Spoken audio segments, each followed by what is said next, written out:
Hello everyone, welcome back to my channel. If you're new here, welcome. I'm Zevin. So today I have the first of two parts for my Terraria Sword Only series. It's pretty self-explanatory. I beat the game only using swords. And before the video starts, I just wanted to say thank you for 60 subscribers. It really means a lot. And if you find yourself coming back to my channel watching my videos, go ahead and hit subscribe if you're not already, because it really helps out a lot. And if you like the video, or if you enjoy the video, and if you enjoy the video, make sure you hit the like button, because that also helps out a lot, and I will see you guys later. So as any Terraria player should, I started off by chopping down some trees, and this bunny kept trying to get me to kill it for whatever reason.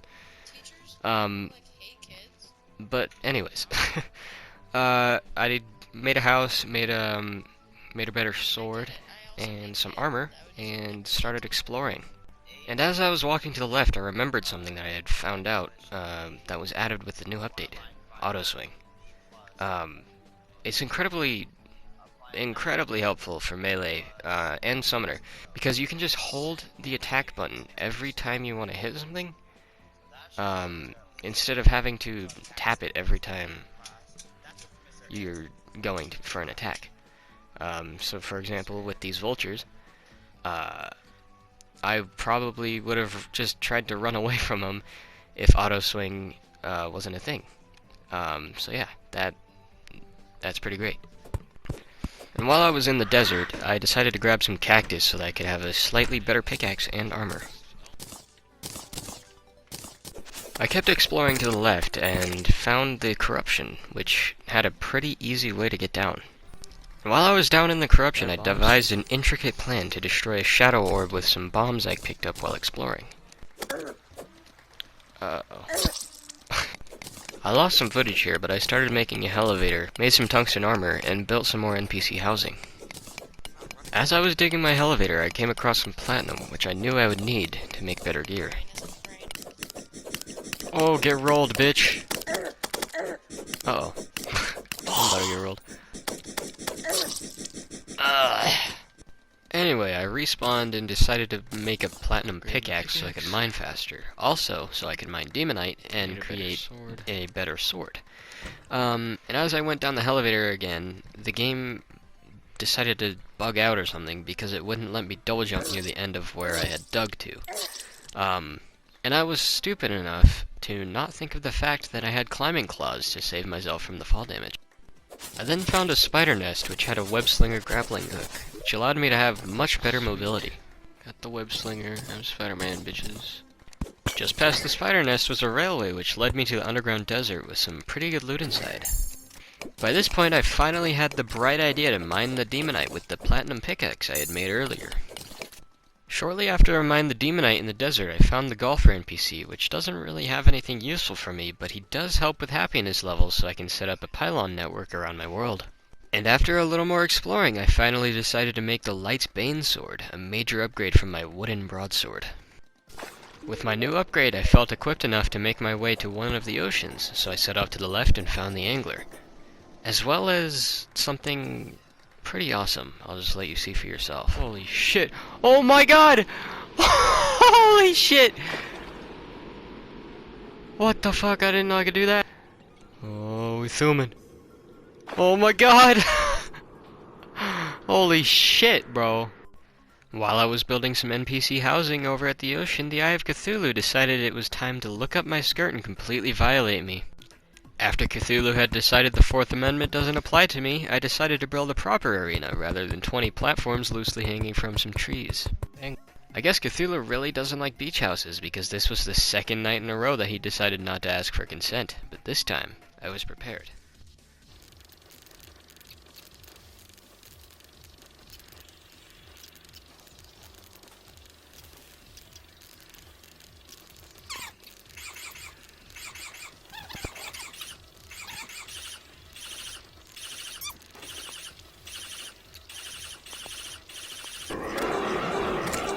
Let's go.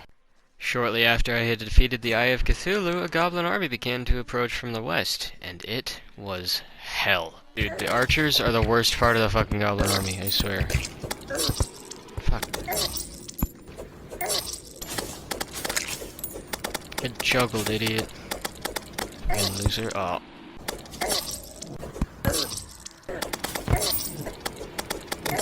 I'm dead.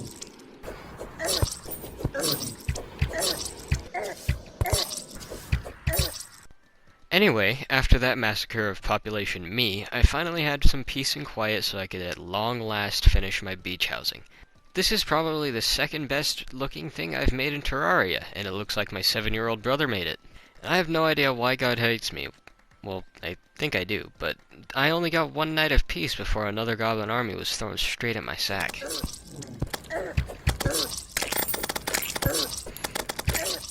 After the second massacre of, well, me, I decided to explore to the right and found the dungeon with a chest strangely close to the entrance. It had a golden key which would be useful for something later. Exploring a little more to the right, I found the other ocean, which had one of those weird tunnel things, and it had 2 chests with water walking boots in them. More water walking boots, what the holy shit, that's lucky. I don't remember where I found the first aglet, but here's another one I found in the jungle. And just a little further down, there was a rich mahogany tree with an anklet of the wind. While I was gathering resources for the blade of grass in the jungle, I found the goblin tinkerer, which would allow me to make a bunch of upgrades as well as give me the ability to reforge. I also found one of those weird chambers with an ivy chest that had some feral claws, a very good accessory for melee weapons. After I got enough resources from the jungle, I made the blade of grass, an upgrade from the light's bane, and a component for a better sword that I'll be making towards the end of the video. I then decided I was ready and well equipped enough to fight Skeletron.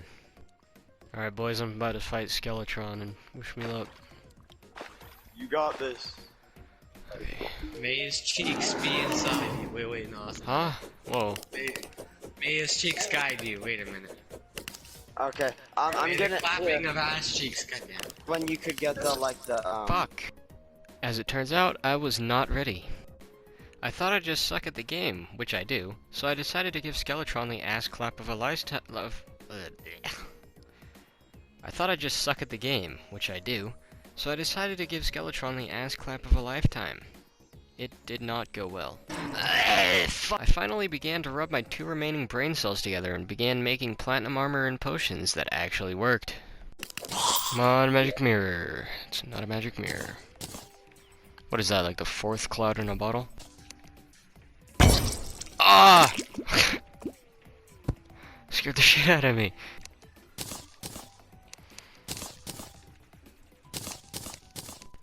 After getting full platinum armor and more health, I tried fighting Skeletron again in hopes that the 4 extra defense would be enough to defeat him. It's got the characters. My smooth brain finally realized that it's probably easier to defeat the Eater of Worlds than it is to kill Skeletron.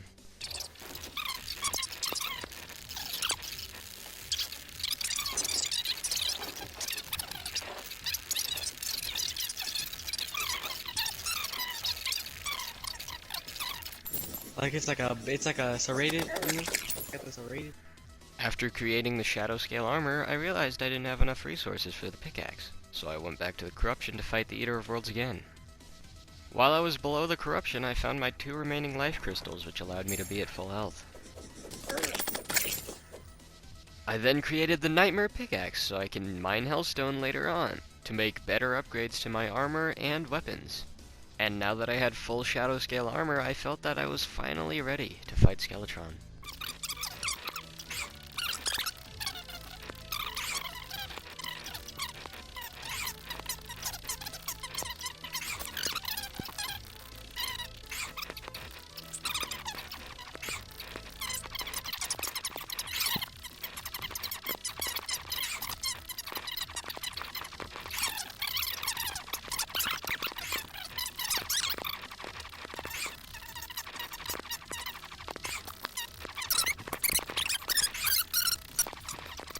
I have no idea why, but the footage for the last 30 seconds of the fight were corrupted, so I sadly cannot show you guys me actually defeating him.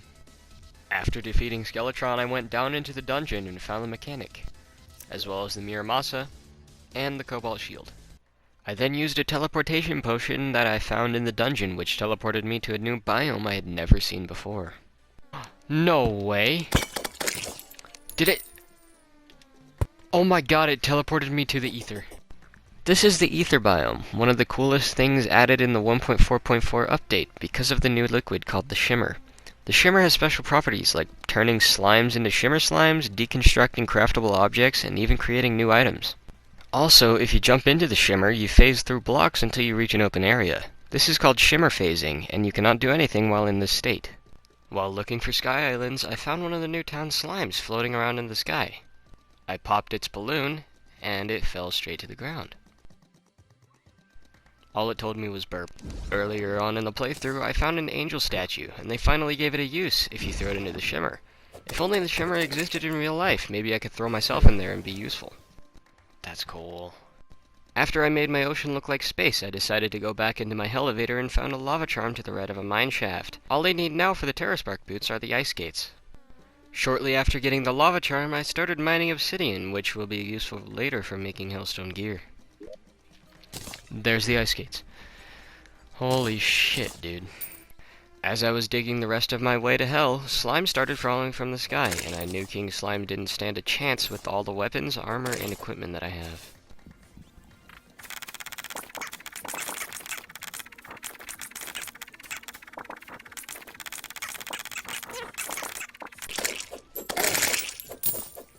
I finally mined all the way down to hell and started exploring. I grabbed a hell forge and started mining hellstone to get my final upgrades for pre-hard mode. And after about 30 minutes of being in hell, I crafted the hellstone armor, pickaxe, and the volcano, giving me the ability to craft my final sword of this video. I then created the Knight's Edge, which got a pretty big buff, because when you swing the weapon it sends out a second slice, which deals better damage and allows for very good crowd control. I unfortunately got the broken reforge, so I had to go back to the Goblin Tinkerer so I could get a better one. I then settled with the Ruthless reforge. 1, because it does good damage, and 2, I didn't want to go broke. Before fighting the Wall of Flesh, I decided to go to the jungle and fight Queen Bee. I stuck my fingers in her weird stinger holes and rolled her around like a bowling ball.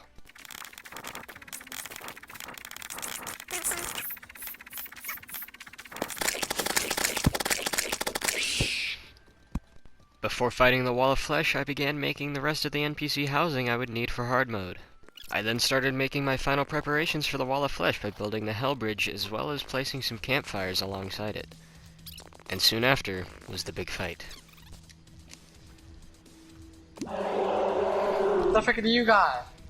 What the frick? He's just got a shotgun where he's able to. Oh, I forgot the auto shot. The Knight's Edge is very good against the Wall of Flesh, especially because of the second slash it sends out. It easily takes out the Hungries and is able to hit 2 segments of the wall at a time.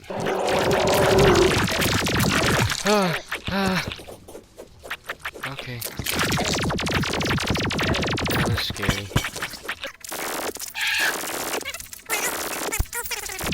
I tried to use a mount, which makes me 4 blocks tall, and I was trying to go through like a doorway, and got stuck on it, and he removed like half my fucking health. You would not do that, son. I did it. I killed him. Oh my god, good job. Good job. Very good. Oh my god. Oh my god. Oh my god, what a beautiful day. Oh my god.